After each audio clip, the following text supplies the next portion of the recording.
Subscribe करें और bell दबाएं ताकि कोई खबर रह न जाए।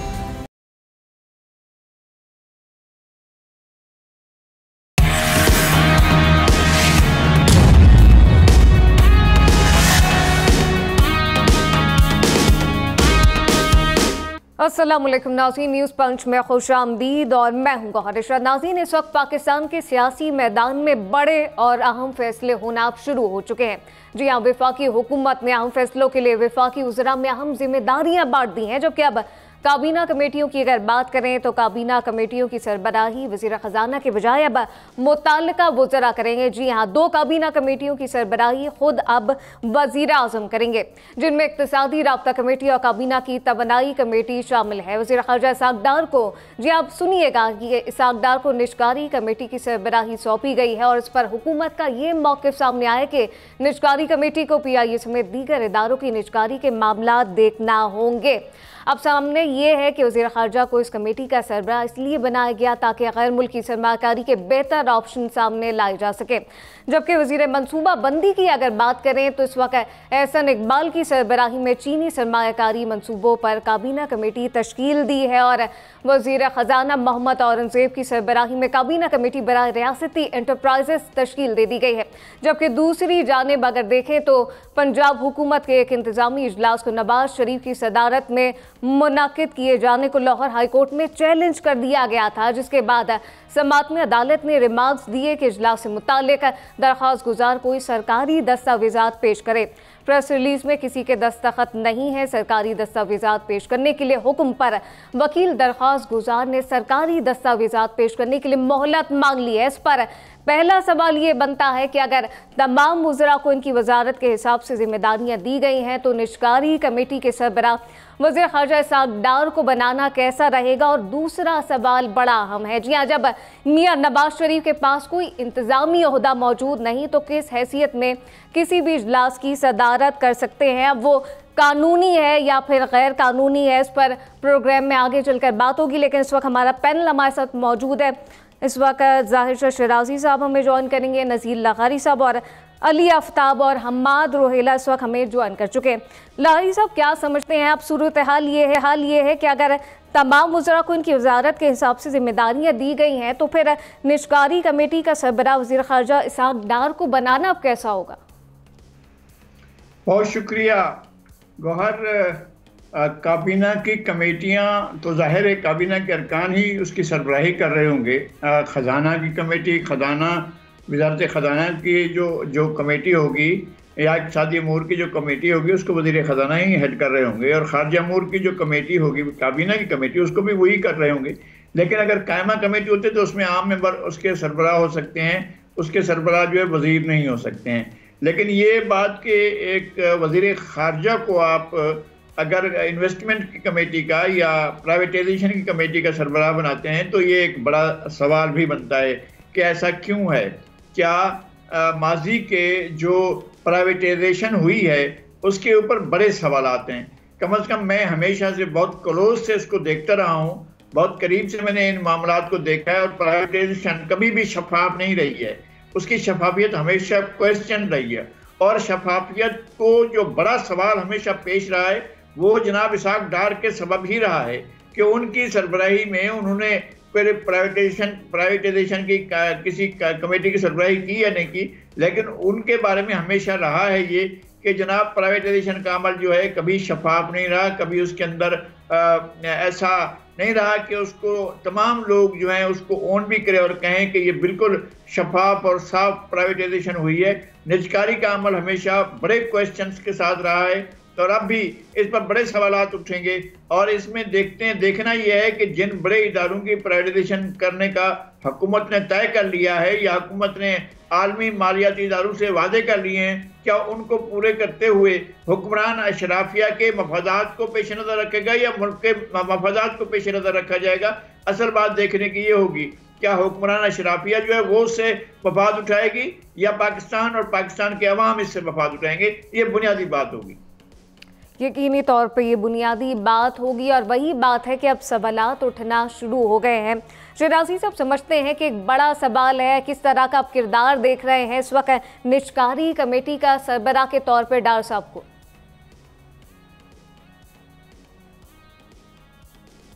देखिए, सोचने वाली बात ये कि क्या डार साहब वाकई इलेक्टेड रिप्रेजेंटेटिव हैं, इलेक्शन जीत के आए हैं, वो आवाम के नुमाइंदे हैं कि नहीं, वो अपने खानदानी ताल्लुक की वजह से जो है शहबाज शरीफ साहब ने उनको बनाया है। लेकिन एक चीज़ वाज़ेह है कि कभी भी PMLN और शरीफ फैमिली जो है वो अपने ख़ानदान से बाहर कम ओहदे देते रहे। इससे पहले भी जो नवाज शरीफ साहब वज़ीर आज़म थे तो उनकी किचन कैबिनेट होती जो सुबह नाश्ते पे डिसीजंस करते थे, और ये मेरे ख्याल में एक बहुत बड़े डिसीजंस हैं। आपने स्टील मिल की अगर निजकारी करनी है, आपने PIA की करनी है, रेलवे के हवाले से अगर बात करनी है, कोई ऐसे इदारे जो कि वाकई लॉसेस के अंदर हैं, उनकी आप जो है वो निजकारी की तरफ जा रहे हैं, तो सवाल तो उठेगा। जाहिर बात है कि आपकी तमाम चीजें अपने खानदान के अंदर क्यों रखना चाहते हैं? 2 कमेटियों को वज़ीर आज़म साहब खुद हेड करेंगे। तो अब उसके साथ साथ देखिए, मेरे ख्याल में पीपल्स पार्टी एक बड़ा अहम कोalition पार्टनर है और वो इतनी आसानी से इनको ये चीजें करने नहीं देगी। ठीक है, इंतजामी ओहदे उनके पास हैं, वो हुकूमत में नहीं ना होने के बावजूद हुकूमत के हलीफ हैं, तो एक चैलेंज तो उनकी तरफ से भी आएगा। दूसरा देखिए, डाउट है वो इसहाक डार साहब की एज अ फाइनेंस मिनिस्टर भी जो है कारकर्दगी ऐसी रही है कि हमेशा लोग जो है डाउटफुल करते रहे हैं उनके तमाम इकदामात को, और इसमें कोई दूसरी बात नहीं है कि माजी में भी उनके ऊपर करप्शन के बड़े इल्जामात रहे हैं, चाहे वो बाद में बरी हो गए या कुछ भी हो। लेकिन एक बात जरूर है कि जितनी भी उनके दौर में चीजें हुई हैं उसके ऊपर हमेशा सवालात उठते रहे, और एक बार फिर हुकूमत अपने आप को मुश्किलात में डालेगी। तीसरा जो अहम नुकता है वो ये है कि पाकिस्तान के एसेट्स हैं, पाकिस्तान की जो है वो दौलत है। आप वाकई जैसे लगारी साहब फरमा रहे थे, क्या ये फिर वही बंदर बांट होगी? आपने पिछली दफा PIA की निजकारी के ऊपर बात की तो आपके इन्हीं के पार्टी के खाकान अब्बासी साहब की एयरलाइन निकल आई, एयर ब्लू।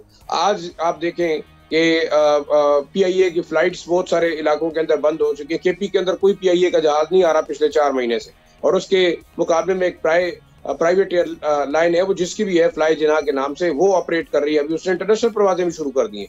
तो ये तमाम चीजें देखिए। दूसरा साथ साथ अगर आप ओवरऑल मुल्की मफाद को देखें तो हमारे यहाँ पड़ोसी मुल्क जो है इस वक्त अमेरिकन कंपनीज के साथ 400 जहाजों के जो है बोइंग जहाजों के एग्रीमेंट्स कर रहे हैं, और हम जो है अपने एसेट्स बेची जा रहे हैं। तो बात जो अहम है वो यही है कि यही पार्टियां थी जो पिछले तकरीबन 30-40 साल से मुल्क के अंदर हुक्मरान रही हैं। इन्होंने जो कुछ किया, क्या वो पाकिस्तान के मफाद में था? और मैं तो ये समझता हूँ पीपल्स पार्टी और PMLN दोनों की लीडरशिप किकबैक्स लेती रही है, इसमें कोई दूसरी राय नहीं। अब आप देखें ट्रांजिट ट्रेड कौन कंट्रोल कर रहा है, वो बहुत सारे ऐसे मिनिस्टर्स हैं जो कि सबका पीपल्स पार्टी की लीडर है। PMLN आप देख लें कहाँ उनके इन्फ्लुएंस नहीं है। आप LNG के ठेके देख लें, आप उसके अंदर अगर आप बाकी बड़े बड़े प्रोजेक्ट देख लें, तो मेरा ख्याल ये है कि आपने अगर इस चीज को स्ट्रीमलाइन रखना है, स्मूथ रखना है, तो आपको अपोजिशन के लोगों को इसके अंदर शामिल करना चाहिए, आपको अपने तमाम हलीफ जमातों के लोगों को शामिल करना चाहिए, तो तब जाके चीज बनेगी। और जरूरी नहीं है कि हर पार्टी और हर जो कमेटी है उसका सरबराह जो मफाद के लिए होगी वो इन्हीं के लोग होंगे और इन्हीं के खानदान के लोग होंगे। मेरे ख्याल में ये बहुत बड़े मसाइल पैदा करेगी। अच्छा, मसाइल पैदा हो रहे हैं, लेकिन साहब आप समझते हैं जैसे शहराजी साहब कह रहे हैं कि इस वक्त पीपल्स पार्टी मुश्किल खड़ी कर सकती है नून लीग के लिए, और नून फैसले तो कर रही है, और डार साहब का फिर किरदार क्या देख रहे हैं? शहराजी साहब ने बहुत खूबसूरत बात की है, लगारी साहब ने बड़ी जामे बात की है। मैं दोनों पैनलिस्ट की राय से बिल्कुल एहतराम के साथ उनसे एग्री करता हूँ, बिल्कुल दुरुस्त कह रहे हैं। मुझ जैसे आदमी को तो ये भी लगने लग गया है कि शायद ये म्यूजिकल चेयर्स कोई चल रहा है और इसके अंदर चंद ही लोग हैं, चंद ही खानदान हैं जो इसमें खेल रहे हैं, और बाकी सारे लोग तो सिर्फ तालियां बजाने के लिए बैठे हैं। अवामी राय इस बारे में क्या है वो तो आप लोगों को मुझसे ज्यादा बेहतर पता है, लेकिन सियासी राय ये लग रही है कि शायद जो डॉक्टर साहब हैं, ये डार साहब हैं, वो मल्टीटास्किंग के किंग हैं, और वो बल्कि जैक ऑफ ऑल ट्रेड्स की जगह मैं कहूँगा मास्टर ऑफ ऑल ट्रेड्स हैं। हमारे मुल्क में वैसे हमेशा ही इसी तरह ही देखा गया है कि कभी कोई दिलों का वजीर आजम होता है और कभी एक शख्स ही को अक्ल कुल समझ लिया जाता है। उसी की तरफ से हमेशा ये तासुर दिया जाता है कि अक्ल शऊर के तमाम चश्मे वहीं से ही फूटते हैं, और उसकी हर बात को हरफ आखिर तस्वुर किया जाता है और उसके ऊपर सर तस्लीम खम किया जाता है बगैर कोई सवाल जवाब किए। तो ये रवैया दुरुस्त नहीं है, ये रवैया तमाम पार्टीज में लेकिन मौजूद है। अगर आप PTI की तरफ भी देखें तो इस वक्त आपको नजर आएगा कि पार्टी के जो ओहदेदारान हैं वो हर बात के लिए इमरान खान साहब की तरफ जाते हैं, जो कि हुकूमती ओहदा तो दूर की बात, इस वक्त पार्टी ओहदा भी कोई नहीं रखते। यही चीज हमने शहबाज शरीफ साहब के पिछले दौर में भी देखी थी, जब नवाज शरीफ साहब की सजा भी मुअत्तल नहीं हुई थी, उस वक्त भी गाइडेंस के लिए बारहा हमारे ओहदेदारान इंग्लैंड जाया करते थे। मुझे तो तब भी ऐसा लग रहा था कि शायद हल्फ बर्दारी की तकरीब भी इंग्लैंड में ही की जाएगी, लंदन में की जाएगी, और क्योंकि वैसे भी अलवी साहब के साथ कोई खास अच्छे हालात नहीं थे। तो सियासी पार्टीज को समझना चाहिए कि सियासी पार्टीज ऐसे नहीं चलती हैं, एक कलेक्टिव विजडम का कॉन्सेप्ट होता है मगर शायद हमारे मुल्क में ये कॉन्सेप्ट बहुत एलियन है और अभी तक इसके बारे में कोई बात ही नहीं हुई, कोई इस पे बात ही नहीं कर रहा। हम वन मैन सिस्टम के ऊपर चल रहे हैं। हमें देखना चाहिए कि हमारे लीडर्स ऑल्टरनेट लीडरशिप कितनी प्रोवाइड कर रहे हैं। बल्कि मेरे ख्याल से तो एक यार्ड स्टिक एक लीडर को जज करने की ही यही है कि उसने सेकंड टीयर लीडरशिप कितनी क्रिएट की है, और अगर वो ऐसा करने में नाकाम है तो फिर वो अच्छा लीडर कैसे आप उसको कह सकते हैं। यकीनी तौर पे अब डार साहब जो है, डार साहब जो है वो अगर कानूनी बात पे अगर आपकी इजाजत से बात कर लूं, जी कानूनी नुक्ता नजर तो बड़ा क्लियर है जी। इस वक्त नवाज शरीफ साहब की कोई हैसियत नहीं है प्रोविंशियल असेंबली के अंदर। आप आर्टिकल 129 देखिए, 130 देखिए, जो एग्जीक्यूटिव अथॉरिटी पे बात करता है, कैबिनेट पे बात करता है, तो ना तो वो कोई स्पेशल असिस्टेंट है ना एडवाइजर है। मतलब तो वो अगर इंतजामी इजलासों की सदारत करेंगे तो वो मुकम्मल गैर आईनी होगा फिर। जी सही है। अली, आपका इस पे क्या टेक है, क्या समझते हैं? एक तो डार साहब का किरदार और साथ साथ इंतजामी इजलासों की नवाज शरीफ की जानिब से जो सदारत है, कानूनी है गैर कानूनी है, क्या कहिएगा? देखिए, आपके पास फिगर्स तो आ गए हैं, रिपोर्ट्स आपने सारी जो मौशी हैं वो पढ़ ली होंगी। 23 के जो पहले 3 महीने थे और 24 के जो पहले 3 महीने हैं साल के मैं बात कर रहा हूँ, उसमें इन्फ्लेशन में बड़ा फ़र्क आया है 24 में, और उसमें जो आपका बहुत कम हुई है पहले से, और जो आपकी टैक्स कलेक्शन है वो भी कम हो गई है। सो बुनियादी फ़र्क क्या है पिछले साल में और इस साल में? पिछले साल इसहाक डार साहब बैठे हुए थे, इस साल वो नहीं थे, तो उनके जाने से बड़ी बेहतरी आई है, जो कि हमेशा होता है, उनके जाने से बेहतरी आती है। हम जो पहले 2 पैनलिस्ट्स ने बात की है, अल्लाह करे वो ठीक साबित हो। मुझे उसमें शक लगता है कि पहले 2 पैनलिस्ट जो हैं वो बड़े होपफुल हैं कि पीपल्स पार्टी की तरफ से इस पे क्रिटिसिज्म या रेजिस्टेंस आएगी। मेरा तो ख्याल है नहीं आएगी। उसकी वजह ये है कि पिछली दफ़ा भी जब इनको बनाया गया था, हमारे सामने हमें सबको पता है कि इन्होंने 2017 में जब ये गए हैं तो क्या ये खड़ा करके गए थे हमारे लिए। उससे पहले भी जब डार साहब आए हैं वो क्या करके गए हैं हम सबको पता है। लेकिन जब ये 2023 में या 22 के एंड में जब इनको लगाया गया तो आप देखेंगे कि पीपल्स पार्टी ने उस पर कोई एतराज़ नहीं किया। और ये अब देखें, पीटीआई से तो बंदा क्या ही गिला करे, क्योंकि वो तो कहते हैं हम साथ बैठने को ही तैयार नहीं है, ना हमने बैठना है, ना बात करनी है, ना कुछ। लेकिन पीपल्स पार्टी जो है वो एक तरफ तो कहती है कि जी मतलब हम जो है वो साथ निभा रहे हैं हुकूमत का, लेकिन उनका भी दिल यही है कि मतलब जितनी जल्दी हुकूमत का बेड़ा गर्क होता है हो जाए, ताकि वो उसके बाद खुल के सामने आए। क्योंकि इसहाक डार के होने का मतलब ये है कि अगर हुकूमत को 3 या 4 साल चाहिए थे ख़त्म होने के, तो वो 2 साल में फारिग हो जाएगी। सो पीपल्स पार्टी जो है वो दिल ही दिल में चाहती है कि जी ठीक है, जितनी जिम्मेदारियां इसहाक डार साहब ले लें, अच्छा है। वो नतीजतन ये मसला, सिर्फ प्रॉब्लम ये है कि उसमें सिर्फ नून लीग का बेड़ा गर्क नहीं हो रहा, मसला ये है कि पाकिस्तान का भी बेड़ा गर्क हो रहा है। बिल्कुल ऐसा ही है, पाकिस्तान भी इस वक्त स्टेज पर है। लेकिन लगारी साहब, इंतजामी इजलासों की सदारत और नवाज शरीफ करने जाएंगे तो, लेकिन इस पर सवालात खड़े हो गए हैं लगारी साहब। कहा जा रहा है कानूनी है गैर कानूनी है। देखें, वज़ीर आज़म शहबाज शरीफ हैं, पंजाब की वज़ीर आला मोहतरमा मरियम नवाज हैं। अगर काबीना के इजलास की, वफाकी या सूबाई काबीना के इजलास की सदारत को गैर चीफ एग्जीक्यूटिव करता है, जो लीडर ऑफ द हाउस नहीं है, जो वज़ीर आला नहीं है, जो वज़ीर आज़म नहीं है, तो इजलास गैर कानूनी होगा। अगर कोई ख़ास किसी वजारती कमेटी का इजलास हो रहा है तो फिर मुताल्लिका वज़ीर उसकी सदारत करेगा। अगर इंतज़ामी इजलास हो रहा है तो इंतज़ामी सरबराह उसकी सदारत करेगा। लेकिन अगर पार्टी लीडरशिप की और हुकूमती वज़रा की मीटिंग हो रही है और उसको मियां नवाज शरीफ बतौर पार्टी लीडर के उसकी सरबराही कर रहे हैं या पार्टी रहबर के तौर पर कर रहे हैं, तो उसकी इस तरह से हम गैर कानूनी नहीं कह सकते कि जनाब वो इजलास में आ नहीं सकता, इजलास की सदारत नहीं कर सकते। उसूली तौर पर नहीं करना चाहिए, अखलाकी तौर पर भी नहीं करना चाहिए, लेकिन कानून उसकी इजाज़त देता है। अगर कोई बाहर से आकर पार्टी के लीडर के तौर पर आते हैं और किसी ऐसे मामले में जिसमें पार्टी का इंटरेस्ट हो और वो हुकूमती अहदेदारों के साथ कोई मीटिंग करते हैं, तो वो मीटिंग जो है वो कानूनी समझी जाएगी। अलबत्ता ये है कि वज़ीर आला के होते हुए या वज़ीर आज़म के होते हुए कोई और सदारत करता है तो ये गैर कानूनी भी होगी और गैर आईनी भी होगी और उसका कोई अखलाकी जवाब भी नहीं होगा। तो हमें ये ज़रूर सोचना है कि अगर कोई ऐसा इजलास हो रहा है जिसमें वज़रा भी बैठे हैं और गैर वज़रा पार्टी अहदेदारान भी बैठे हैं और पार्टी के लीडर्स की सरबराही कर रहे हैं या सदारत कर रहे हैं, तो कोई ऐसा इशू नहीं है। लेकिन अगर हुकूमती वज़ीर आला के होते हुए और वज़ीर आज़म को होते हुए कोई और सदारत कर रहा है तो वो इजलास उसको कानूनी नहीं समझा जाएगा, उसको आईनी नहीं समझा जाएगा। सही, उसको कानूनी और आईनी नहीं जाएगा और उसूली एतबार से भी ये दुरुस्त नहीं है। लेकिन इस पर आगे चल के बात करेंगे, अभी वक्त हुआ एक ब्रेक का।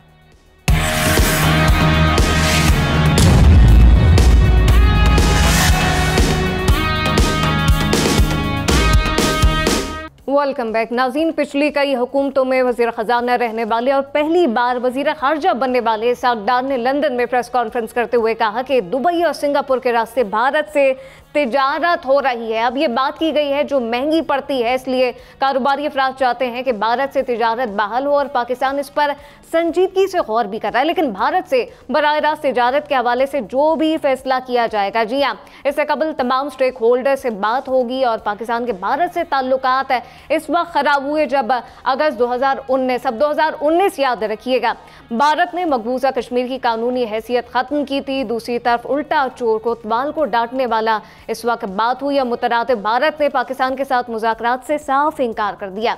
भारतीय वज़ीर ख़ारजा एस जयशंकर ने एक बार फिर दहशतगर्दी का वावेला करते हुए कहा कि चूंकि भारत में दहशतगर्दी की कार्रवाइयों में पाकिस्तान मुलव्विस रहा है, इसलिए हम माजी को भूलकर पाकिस्तान से तिजारती ताल्लुकात बहाल नहीं करेंगे।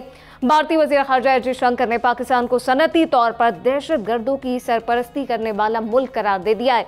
अब इस तमाम सूरत हाल पे फिर सवाल ये खड़ा होता है कि इसहाक़ डार को सस्ती तिजारत सिर्फ भारत से ही क्यों नजर आती है। लगारी साहब, वाक़तन भारत से ही सस्ती तिजारत मुमकिन है और सरमायाकार भी यही चाहते हैं, कोई दूसरा मुल्क नहीं है। पहले तो आप बेसिक इश्यूज की, आपका जो कंट्रडिक्शन है, कॉन्फ्लिक्ट है इंडिया के साथ, उस पर आप बात करें।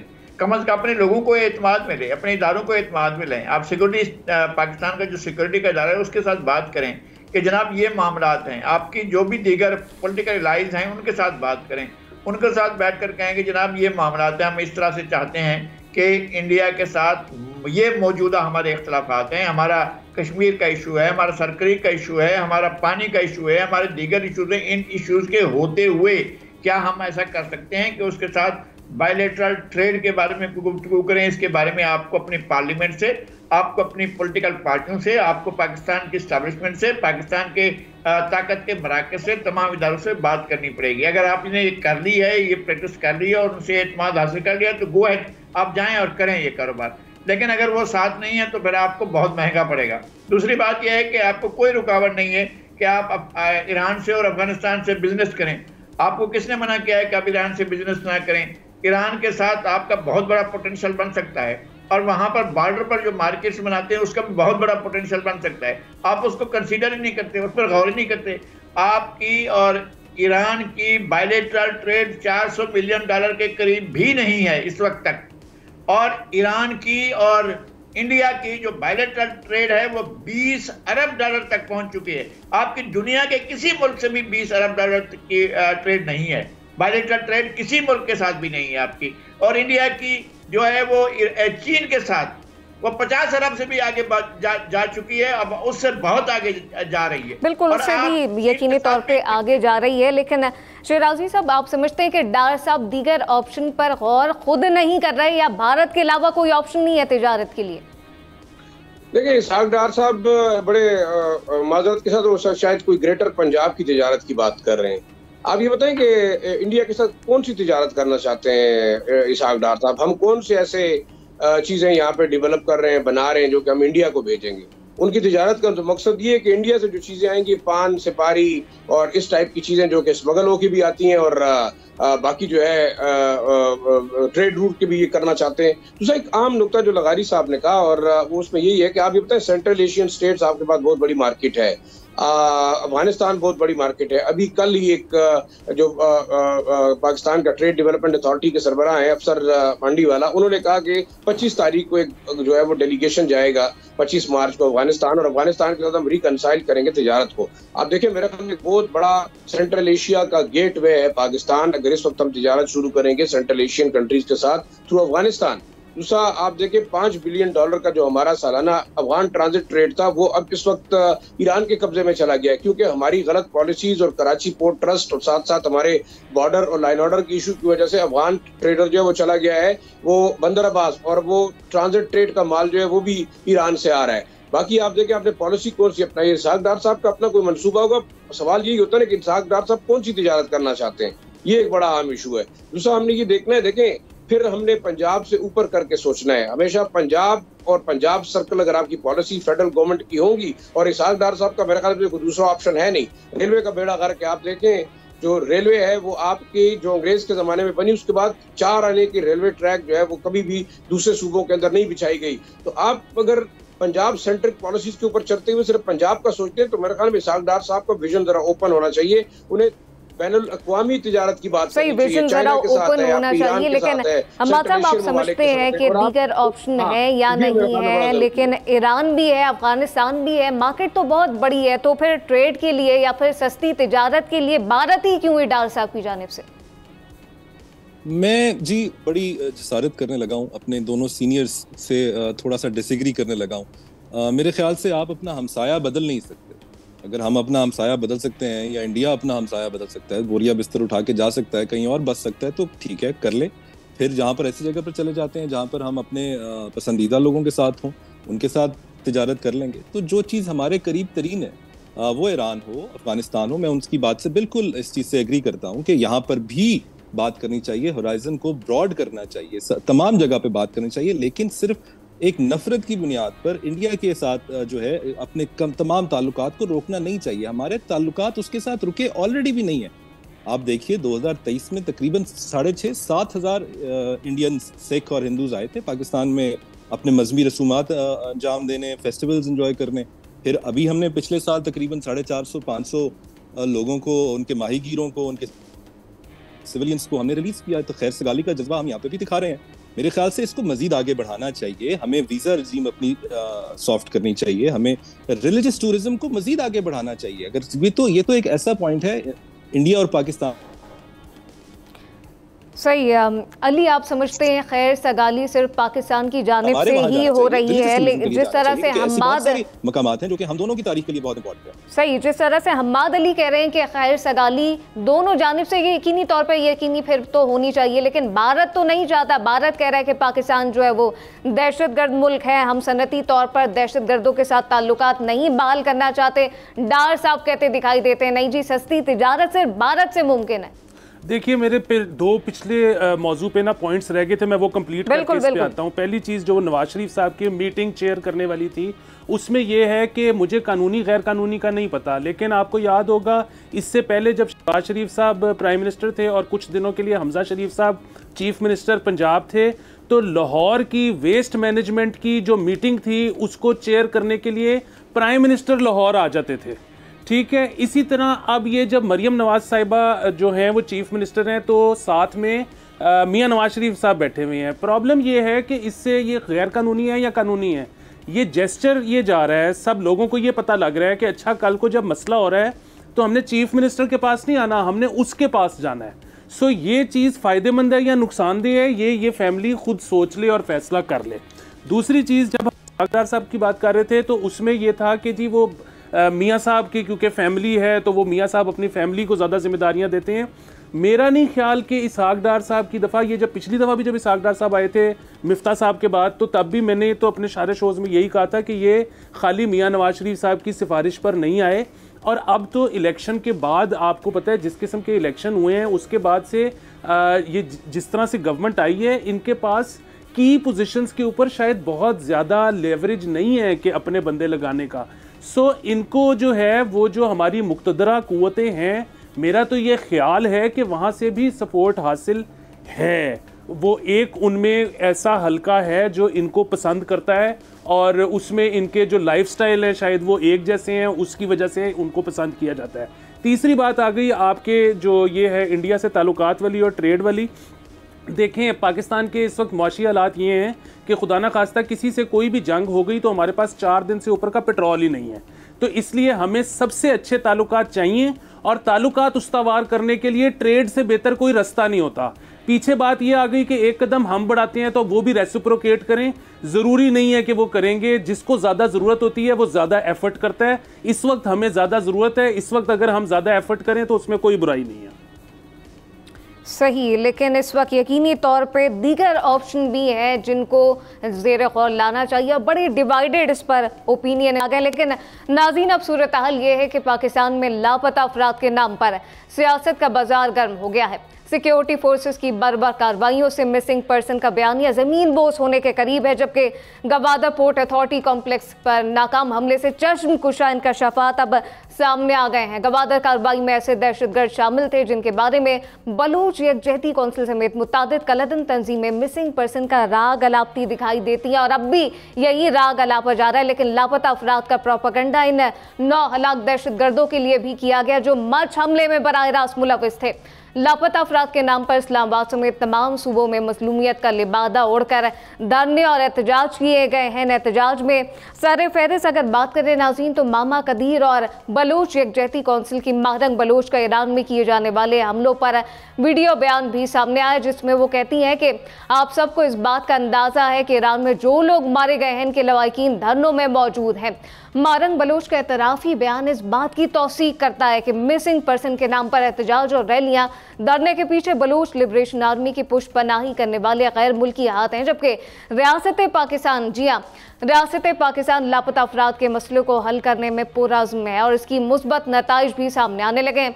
इस पर सवाल नाज़रीन फिर ये बनता है कि अगर मिसिंग पर्सन का राग लापने वाली समाजी तंजीमें इन दहशतगर्दों के बारे में क्या मौक़िफ़ रखेंगी। तमाम सूरत हाल पर हमारे पैनल में इस वक्त शामिल हो गए ब्रिगेडियर रिटायर्ड हारिस नवाज साहब। हारिस साहब, सबसे पहले तो शुक्रिया, लेकिन क्या कहिएगा इस वक्त मिसिंग पर्सन का राग अलापने वाली समाजी तंजीमें इन दहशतगर्दों के बारे में अब क्या मौक़िफ़ रखेंगी और यकीनी तौर पे अब इस पर लिबरेशन आर्मी की पुष्पनाही करने वाली गैर मुल्की हाथ भी यकीनी तौर पे शामिल है?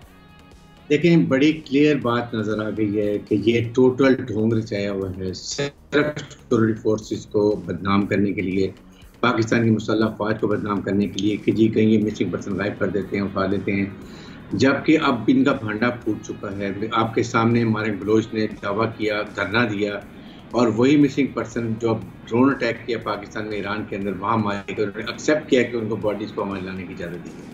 अब जो गवादर पोर्ट पे अथॉरिटी पे हमला हुआ, इसमें भी एक करीम जो मारा गया उसकी बहन ने कर दी, उससे पहले भी आइडेंटिफाई हो गया था कि ये भी मिसिंग पर्सन था। इसका मतलब ये है कि तमाम मिसिंग पर्सन अपनी मर्ज़ी से ये BLA, BLF, Balochistan national army, BNA, उसके बाद TTP, इनके अंदर शामिल हुए हैं, वहाँ से फ़ायदे उठा रहे हैं। फैमिलीज़ को पता भी है, दे नो के देव join them, but they are putting pressure Pakistan के ऊपर ये कोई कॉम्पिटिशन लेना चाहते हैं। इसको मेरे ख्याल में अब वक्त आ गया कि हमारे कोर्ट्स को समझ आनी चाहिए जहाँ ये धरने देते हैं, हमारे जर्नलिस्ट जो इनको सपोर्ट करते हैं, हमारे कुछ पॉलिटिशियन इनको सपोर्ट करते हैं, दे शुड रियलाइज़ कि ये टोटल ड्रामा एनिमी के नैरेटिव को सपोर्ट करने का है, जिसमें उनका नैरेटिव ये है कि पाकिस्तान की मुसल्लह फ़ौज अवाम में दूरियाँ डालो, फ़ौज को कमज़ोर करो और खुदा न खासा पाकिस्तान को नुकसान पहुँचाए।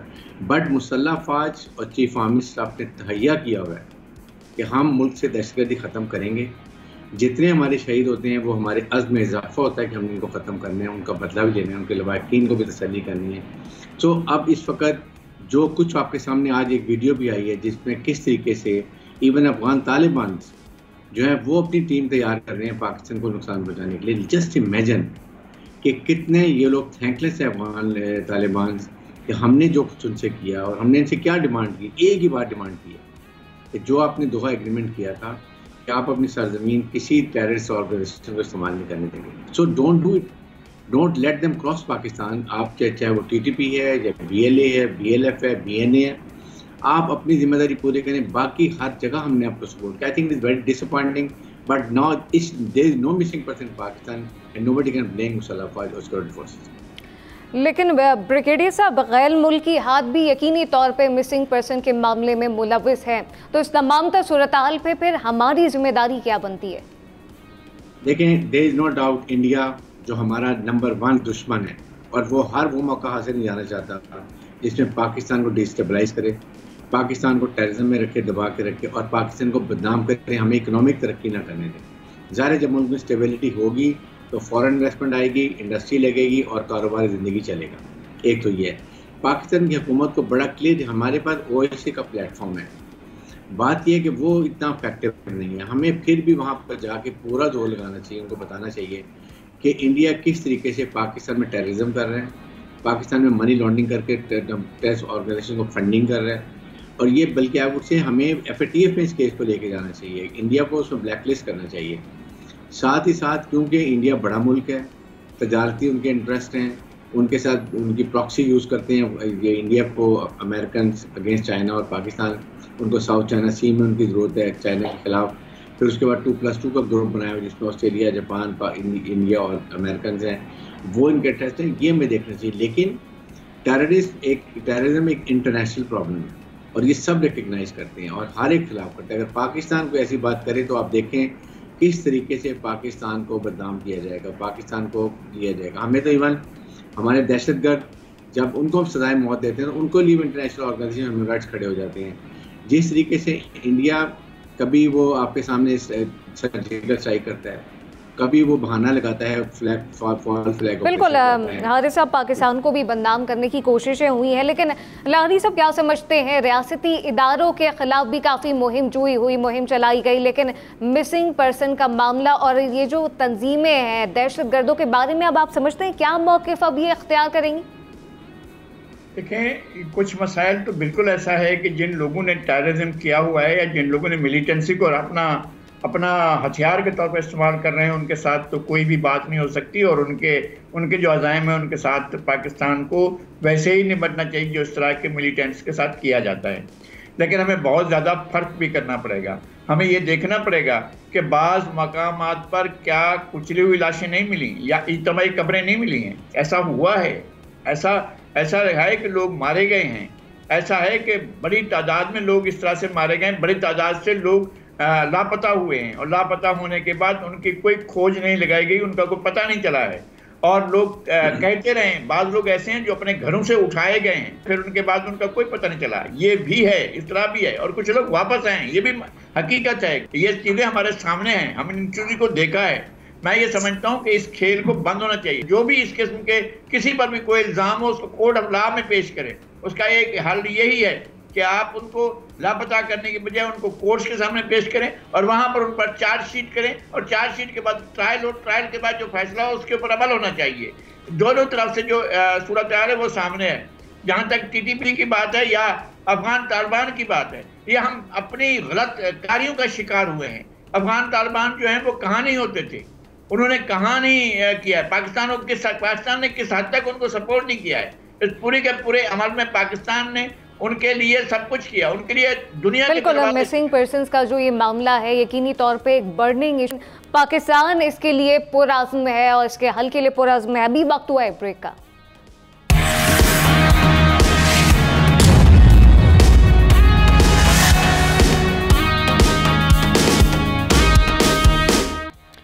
वेलकम बैक और गुफ्तगू का सिलसिला आगे बढ़ाते हैं और मिसिंग पर्सन के मामले पर इस वक्त बात हो रही है जिसके हल के लिए पाकिस्तान के जो रियासती इदारे हैं वो तो पुरअज़्म दिखाई देते हैं, लेकिन ज़ाहिर शिराज़ी साहब क्या समझते हैं गैर मुल्की हाथ भी मुलव्विस हैं और ये जो तंजीमें हैं दहशतगर्दों के बारे में अब क्या मौक़िफ़ इख्तियार करेंगी? देखिए, मेरे ख्याल में बड़ा वाज़ेह है, जैसे ब्रिगेडियर साहब ने भी कहा, इनटॉलरेंट हमारी पॉलिसी होनी चाहिए। जब पाकिस्तान के स्टेट के खिलाफ कोई भी शख्स काम करता है, इसमें कोई दूसरी राय नहीं है। मैं इस बात से भी इत्तेफाक करूंगा लगारी साहब की कि बहुत सारे लोग मिसिंग पर्सनस हुए और उठाए भी गए, लेकिन जो इम्पोर्टेंट चीज़ है आप उन्हें कोर्ट ऑफ लॉ में ट्राई करें। और ये सबसे शायद हमारे स्ट्रेटेजिकली गलती है कि कोई शख्स किसी भी किस्म की एंटी स्टेट एक्टिविटी या मिलिटेंसी में मुलव्विस है, आप उसे कोर्ट ऑफ लॉ में ट्रायल करें। ठीक है कि हमारे ATA लॉज के अंदर जो है वो फ्लाज हैं और हमने तकरीबन कम से कम 3-3.5 जो TTP के मिलिटेंट्स पकड़े उनको भी आम अदालतें सजाएं नहीं दे सकी और फिर हमने उन्हें मिलिट्री कोर्ट में जाके सजाएं दी। अपनी जगह पे एक जुडिशल सिस्टम हमारा मौजूद है जिसके अंदर आप इस किस्म के लोगों के लिए बाकायदा कोई अमेंडमेंट करके उनको जरूर सजाएं दें। दूसरी जो आम चीज़ है, देखें इसमें हमें एक बड़ा मैसेज बड़ा वाज़ेह करना चाहिए। वो अफगानिस्तान के लिए भी होना चाहिए, वो ईरान के लिए भी होना चाहिए, वो UAE के लिए भी होना चाहिए, वो सऊदी अरेबिया के लिए भी होना चाहिए। इसमें अब कुछ दूसरी राय नहीं है। मैं बिल्कुल विद एविडेंस कह सकता हूँ ये तमाम ममालिक एक या दूसरी सूरत में पाकिस्तान के अंदर मिलिटेंसी को सपोर्ट करते रहे हैं। चाहे वो BLA की शक्ल में है, चाहे वो मेहदी मलेशिया की शक्ल में है, चाहे वो BNA की शक्ल में है, चाहे वो TTP की शक्ल में है। हम हिंदुस्तान की इन्वॉल्वमेंट को तो बिल्कुल मानते हैं, क्योंकि हमारा वो दुश्मन नंबर 1 है। वो हमारे वेस्टर्न ईस्टर्न दोनों बॉर्डर को डिस्टेबलाइज रखेगा। और मेरे पास ये भी जो कहते हैं कंक्रीट इतलात है कि TTP और ETIM और उसके साथ साथ BLA BNA के लोगों को पाकिस्तान और अफगानिस्तान के जो बॉर्डरिंग एरिया है उसमें बाकायदा रॉ और इवन कुछ वेस्टर्न ममालिक के जो ट्रेनर्स हैं वो ट्रेनिंग दे रहे हैं, क्योंकि वो पाकिस्तान को इकोनॉमिकली स्टेबल नहीं देखना चाहते, क्योंकि CPEC का इशू है, BRI का इशू है। ये तमाम चीजें पाकिस्तान के अंदर एक इस्लामिक इनकलाब ला सकती हैं और वो कभी नहीं चाहेंगे कि पाकिस्तान स्टेबलाइज रहे। तो एक चीज हमें बिल्कुल वाज़ेह करनी चाहिए, जो ईरान के अंदर स्ट्राइक की गई, मैं बिल्कुल उसको जस्टिफाइड मानता हूँ कि जो लोग मेरे मुल्क के खिलाफ साजिश करेंगे उसको टारगेट होना चाहिए। अगर अफगानिस्तान के अंदर हुई है, मेरे ख्याल में और मजीद इनको बढ़ाना चाहिए। डिप्लोमेटिक फ्रंट अपनी जगह पे, लेकिन अगर काबुल, हम समझते हैं कि हमारी एक हलीफ गवर्नमेंट वहां पे आई है तालिबान के आने के बाद, हम उम्मीद कर रहे थे आज वही तालिबान अगर इन TTP को पैट्रोनाइज कर रहा है, ETIM को कर रहा है, ईरानियन गवर्नमेंट जो है शेल्टर प्रोवाइड करिए, BLA BNA के लोग वहां से निकले, बाकायदा मारे भी गए। और बिल्कुल शिराजी साहब ऐसे अनासर हैं जो कि नहीं चाहते कि पाकिस्तान पॉलिटिकली या फिर इकोनॉमिकली जो है वो स्ट्रॉन्ग हो। लेकिन अली, क्या समझते हैं मिसिंग पर्सन का मामला है और फिर ये जो तंजीमें हैं, समाजी तंजीमें, इनके दहशतगर्दों के बारे में अब ये क्या मौक़िफ़ इख्तियार करेंगी? देखिए, तंजीमें ज़्यादातर जिनका मुझे पता है वो तो मतलब दहशतगर्दी की हमायत तो उन्होंने कभी भी नहीं की। अब दहशतगर्दी और मिसिंग पर्सनस जो हैं वो कोई एक मौजू नहीं है, वो दो अलग-अलग चीज़ें हैं। और जहाँ पे कोई आपके साथ जो रियासत के साथ जो है वो असलहे के साथ लड़ने की कोशिश करता है, तो असला वो तो जो रियासत है उसको वैसे ही डील करती है लेकिन उसके अलावा ये कहना कि यहाँ पर कोई मिसिंग पर्सन है ही नहीं, ये बड़ी ज़्यादती है। मतलब मैं वो अग्री करता हूँ लगारी साहब से। और वैसे भी मतलब मुदस्सर नाडू 6 साल से गायब है, हम सारे उसको जानते हैं, हमारी इंडस्ट्री का बंदा है। सो ये तो कहना गलत है कि कोई है ही नहीं है। तो सही, जो बुनियादी बात है वो ये है कि जी ये जो सारी है ना कि हमने उनका इतना साथ दिया, हमने उनको अब ये कहा, अब उनको ऐसे करना चाहिए, माजी में वो वैसे करते रहे, अफगान तालिबान यूं हैं और फलाने यूं हैं। सवाल ये है कि ये सारे फैसले होते कहाँ पे हैं, क्योंकि काबीना के अंदर तो हमने ये डिस्कशन होते नहीं देखी। पार्लियामेंट तो अब जो रिकॉर्ड हमें लाइव ट्रांसमिशन मिलती है, हमारे पास आती है, वहाँ पे तो ये बातें नहीं हो रही होती, तो ये कहाँ फैसले हो रहे होते हैं? सही है हारिस साहब, ये जो गबादर कार्रवाई हुई, तमाम तर चीज़ें हुई, अब इस तमाम तर सूरत-हाल पे आप समझते हैं फिर CPEC का भी मामला, इस पर कोई असर पड़ेगा? जी बिल्कुल, मैसेज वो यही तो देना चाहते हैं, यही तो हमें समझना चाहिए। और हम आई थिंक हम इसको गलत साइड पे ले जाते हैं। मुल्क के लिए, खुदा के लिए इतना बड़ा नुकसान ये गवर्नर पोर्ट पे अथॉरिटी पर अटैक किया, what message we have conveyed? इन्होंने क्या मैसेज दिया है कि बलूचिस्तान सेफ नहीं है, वी कैन गो एनीवेयर, आप इन्वेस्टमेंट मत लें। CPEC चाइना को मैसेज है कि आप मदन हम नहीं बनाने देंगे। और ये कौन नहीं चाहते? पाकिस्तान के दुश्मन हमारे अंदर जो हैं वो नादान दोस्त हैं कुछ, जो समझते नहीं इस बात को। बात ये है कि इंडिया को American as a proxy use कर रहे हैं, वो सारी फंडिंग, ट्रेनिंग, हर चीज़ें वो इनको देंगे। मकसद ये कि देखें, आप एक इस्लामिक मुल्क हैं, आप एक न्यूक्लियर मुल्क हैं, आपकी लड़ाका फौज है, आपकी जियो स्ट्रेटिक लोकेशन बहुत अच्छी है, लेकिन वो ये नहीं चाहते कि आप इकोनॉमिक तरक्की करें। इकोनॉमिक तरक्की करेंगे तो आप दुनिया की आंखों में आंखें डाल के अपने मुल्की फैसले अपने मुल्की मफादात में करेंगे। This is the issue, please understand. They want कि हमारे वर्ल्ड बैंक के चुंगल में रहें, वो हमें डिक्टेट करें, हम उनकी मर्जी से चलें और उनकी ऑक्सीजन लेके कि $2-2 बिलियन के लिए हम चलते रहें। यहाँ के लिए पूरी कौम को इकट्ठा खड़ा रहो। हमारी सोच डाइवर्सिफाई नहीं होनी चाहिए इसके ऊपर। बिल्कुल, ऐसे भी यकीनी तौर पे जी आरिफ साहब कहिएगा। लेकिन मिसिंग पर्सन जो है, आप ये सोचें, उनके पेरेंट्स को नहीं पता कि उनके बच्चे क्या कर रहे हैं, उनके जर्नलिस्ट के पेरेंट्स को नहीं पता कि what they are doing anti state activity, क्या उनको रोकने की जरूरत है? और फिर उसके बाद जब रोका जाता है तो उसके बाद मिसिंग पर्सन डाल देते हैं। आप कोर्ट्स का हाल देखें, सब कुछ छोड़ देते हैं। तो ये कोर्ट्स को, मुल्क को, फौज को, सिक्योरिटी फोर्सेस को, हुकूमत को मिल के एक फैसला करना है कि हमने इनके लिए क्या करना है। Pakistan can't afford any more this for terrorist situation, terrorist activities. और पाकिस्तान को स्टेबल करने के लिए नई हुकूमत आई है, लेट्स ज्वाइन हैंड टुगेदर और उसको स्ट्रेंथन करें। बिल्कुल, मुल्की और रियासती इदारों को मिल बैठ के अब इस पर फैसला करना होगा कि क्या करना है। लेकिन दहशतगर्द अनासिर यकीनी तौर पे इसी तौर नहीं चाहते कि पाकिस्तान आगे तौर पे इकोनॉमिकली या फिर पॉलिटिकली किसी भी तरह से स्टेबल पोजीशन में आ सके। इस वक्त हमारा पैनल हमारे साथ मौजूद था। हमारे मौजूद मेहमान आप तमाम का बहुत शुक्रिया और फिलवक्त मुझे दीजिए इजाज़त।